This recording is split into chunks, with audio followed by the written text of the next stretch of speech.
Although not a round of any major championship, the Robin Hood Rally attracted a fascinating entry, with Oliver and Matthew Clark being amongst the favourites.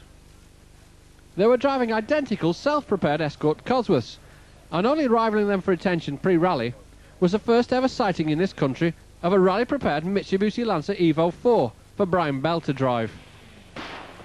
Right from the start it was obviously going to be a battle between the two Clark boys, and a spin by Matthew on the very first stage lost him vital seconds to his brother.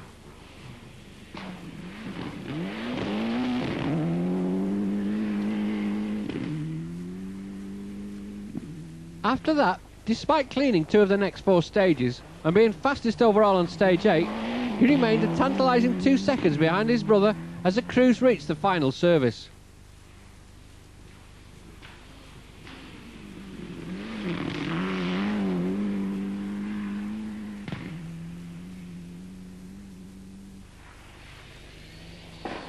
Oliver was fastest on the first stage and remained a tantalising few seconds ahead of his pursuers throughout the morning.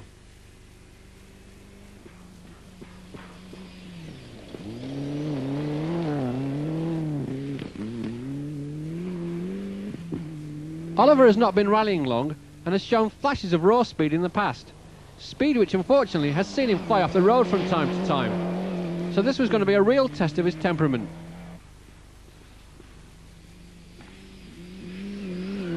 But to see him drive, sometimes you would think that the accelerator was welded to the floor.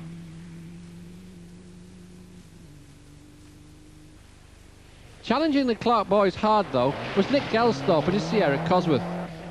The old Cosworth shape looks rather dated now, but Gelsthorpe was pushing it right to the limit.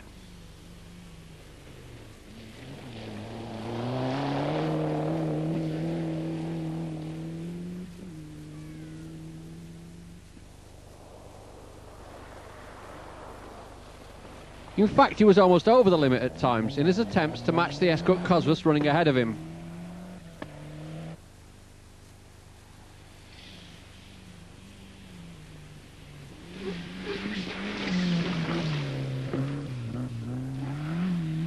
That's what's known as using the natural contours of the Earth to your advantage. Another early challenger was Richard Lepley, who was initially running as high as 2nd before a blown engine put him out of the rally.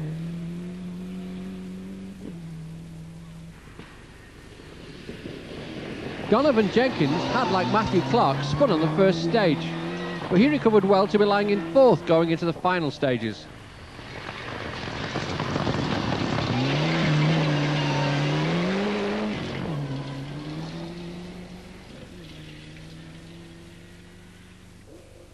Paul Hall has a rear-wheel drive Mark III Escort, a rare car indeed.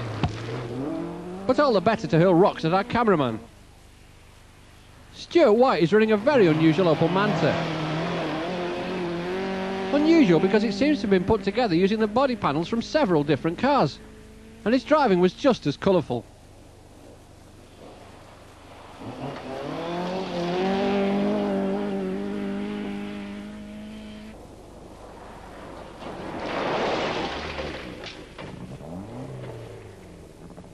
Ray Brammer was having fun in his Sapphire Cosworth, and this excursion wouldn't stop him finishing 6th.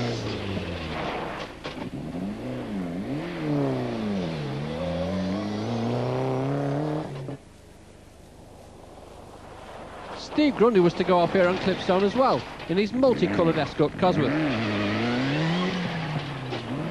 Be honest, have you ever seen an Escort Cosworth that looked like this before?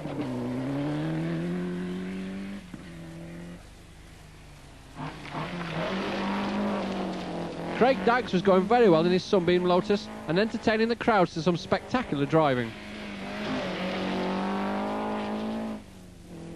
But top 2-wheel drive honours on the day went to Phil Gallagher. With just a few stages to go, we asked the Clark boys to interview each other for us. Right, Ollie, are you having quite a good day today? Yeah, not bad. It's just this yellow, horrible coloured banana car. It just keeps getting in the way, and it just like seems to be slowing me down a bit. But otherwise, on the whole, not bad. Yeah. Right. What are your plans for the last 3 stages? To try and beat you. All right. Okay. How's your day gone? All right. Well, I've had a great day, thanks, Ollie. Yeah. Bit of a spin on the first stage, Yeah. cost me a bit of time to you, but apart from that, you know, I've really enjoyed it.